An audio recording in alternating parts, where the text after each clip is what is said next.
எங்க சித்தி என்னமோ வித்தியாசமா சமைக்கிறாங்கன்னு போய் பார்த்தா பாவக்கா பார்க்கவே பச்சையா பாச புச்ச கலர்ல இருந்துச்சுங்க. போன் பேசிட்டே சமைச்சா சாப்பாடு ருசியா இருக்குமா. ஐயா நித்யா நான் இப்படி காய்ச்சி பிடிக்கிறா. இப்ப பாரு நம்ம வித்தைய பார்த்தல்ல.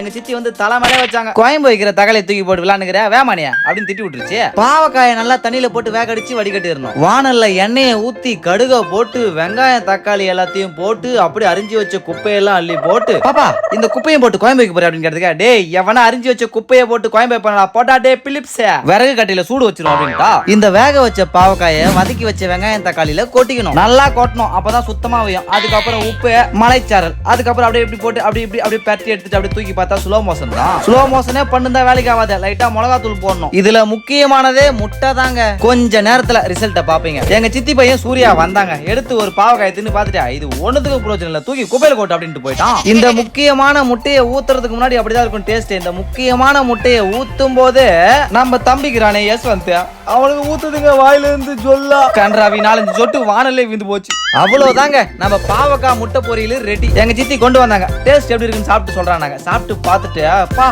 பாவக்காய் பொரியல் சம அப்படின்னா டே நாயா இது கோவக்காய் பொரியல்ரா அப்படின்ட்டாங்க. ஐயா கோவக்காய் அம்மா நேரம் பாவக்காய் பாவக்கான்னு சொல்லி நின்றேன்.